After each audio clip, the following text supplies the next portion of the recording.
जय माता दी। एक समय की बात है जब भारत में मुगल सम्राट अकबर का शासन था। उस समय की ये बात है। नंदोन गांव निवासी जो माता का एक सेवक था, जो तकरीबन 1000 यात्रियों के साथ माता के दर्शन के लिए जा रहा था। इतने सारे लोगों को देखकर अकबर के सैनिकों ने उन्हें दिल्ली में रोक लिया और ध्यानु भगत को अकबर के दरबार में पेश किया। अकबर ने ध्यानु भगत से पूछा कि तुम इतने आदमियों के साथ कहाँ जा रहे हो। ध्यानु भक्त ने हाथ जोड़कर उत्तर दिया, मैं माँ ज्वाला माता के दर्शन के लिए जा रहा हूँ और यह सब लोग भी माता के भक्त हैं और ये भी दर्शन के लिए जा रहे हैं। अकबर ने कहा, ये ज्वाला माता कौन है और उनके दर्शन करने से क्या होगा। ध्यानु भक्त ने उत्तर दिया, महाराज, ज्वाला माता ने इस संसार की रचना की है एवं पालन करने वाली माता है। ज्वाला माता भक्तों की सच्चे हृदय से की गई प्रार्थना को स्वीकार करती हैं तथा उनकी सभी मनोकामनाएं पूरी करती हैं। उनका प्रताप ऐसा है कि उनके स्थान पर बिना तेल बत्ती के ज्योति जलती रहती है। हम लोग हर साल उनके दर्शन को जाते हैं। अकबर बोले, तुम्हारी ज्वाला माता इतनी ताकतवर है, इसका यकीन हमें भी दिलवाओ। आखिर तुम माता के भक्त हो, कोई करिश्मा दिखाओ जिससे हमें भी यकीन हो जाए। बहुत शांति के साथ उत्तर दिया, महाराज, मैं तो माता का एक छोटा सा भक्त हूँ, भला मैं क्या चमत्कार दिखा सकता हूँ। अकबर ने कहा कि तुम्हें इम्तिहान तो देना ही पड़ेगा।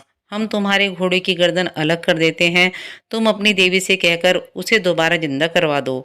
इस प्रकार घोड़े की गर्दन काट दी गई। अपनी मुक्ति का कोई उपाय न देखकर ध्यानु भक्त ने बादशाह से कहा कि वह देवी माँ के पास जाकर अपनी प्रार्थना करेगा कि घोड़े को जीवित कर दो। आप 1 माह की अवधि तक मेरे घोड़े के सिर और धड़ को रखने की व्यवस्था करवा दें। अकबर ने ध्यानु भक्त की बात मान ली और फिर यात्रा जारी रखने की अनुमति दे दी और उसे जंजीरों में जकड़कर मंदिर तक ले जाया गया। मंदिर पहुंचकर ध्यानु भक्त ने अपने साथियों सहित स्नान पूजन करके रात भर देवी का जागरण किया और प्रातःकाल आरती के समय ध्यानु भक्त ने हाथ जोड़कर देवी माता से प्रार्थना की कि माँ, बादशाह मेरे भक्ति की परीक्षा ले रहा है, मेरी लाज रखना और मेरे घोड़े को अपनी कृपा से जीवित करो, अन्यथा मैं भी अपना सिर काटकर आपके चरणों में अर्पित कर दूंगा। जब देवी ने कोई उत्तर नहीं दिया तो धानु ने अपनी तलवार से अपना सिर काटकर देवी के चरणों में अर्पित कर दिया। उसी समय साक्षात ज्वाला माता प्रकट हुई और धानु का सिर पुनः उसका सिर उसके धड़ से जोड़ दिया और वो जीवित हो गया। माता ने अपने भक्त से कहा कि तेरे घोड़े का सिर भी धड़ से जुड़ गया है, तू कोई और वर मांग। ध्यानु भक्त ने माता के चरणों में शीश झुकाकर कहा, जगदम्बे, आप सर्वशक्तिमान हैं, किंतु अपने भक्तों की इतनी कठिन परीक्षा न लिया करें। सारे सांसारिक मनुष्य आपको शीश काटकर नहीं चढ़ा सकते। कृपया साधारण भेंट से ही अपने भक्तों की मनोकामनाएं पूर्ण किया करें। तब देवी माता ने कहा कि अब से मैं केवल नारियल की भेंट और सच्चे मन से की गई प्रार्थना से ही मनोकामनाएं पूर्ण करूंगी। यह कहकर माता अंतर ध्यान हो गई।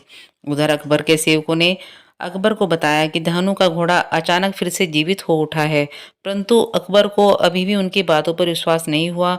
उसने अपने सिपाहियों को आदेश दिया कि वह माता द्वारा जल रही ज्योति पर लोहे के तवे रखवा दें।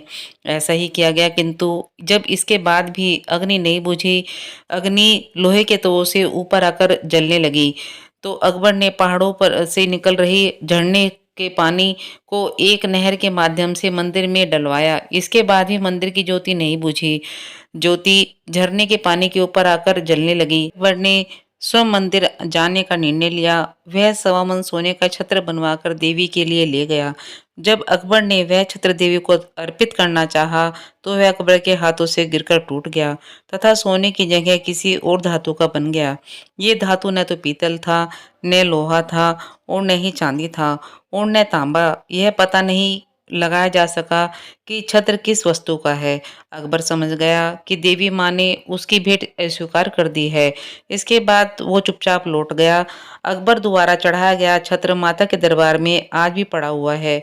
यह घटना ज्वाला देवी मंदिर की बताई जाती है, जो नगरकोट के मंदिर से 35 किलोमीटर दूरी पर स्थित है। किंतु ध्यानु भक्त की प्रतिमाएं नगरकोट के मंदिर में लगी हुई हैं। कुछ स्थानों पर नगरकोट के मंदिर और ज्वाला माता के मंदिर को भी एक ही माना जाता है। ऐसा हो सकता है कि ध्यानु द्वारा देवी को शीश अर्पित करने की घटना नगरकोट वाले मंदिर में हुई हो और ये भी संभव है कि दोनों पौराणिक काल के मंदिर अलग ही हो रहे हों। भक्तों, जैसा धानु भक्त ने माता पर विश्वास किया, ऐसा ही विश्वास हमें भी करना चाहिए। और ज्वाला माता में आज भी ऐसी ही ज्योति प्रज्वलित है जिससे हम पता ही नहीं लगा सकते कि ज्योति कहाँ से आ रही है। ना तो वहाँ तेल है, ना बाती है। और मैंने अपनी आँखों से मंदिर की भव्यता को और जलती हुई ज्योतियों को देखा है। जय माता की। अगर आप भी ज्वालेजे जाएँ, तो माता के दर्शन करके उन ज्योतियों के दर्शन ज़रूर करें। जय माता दी।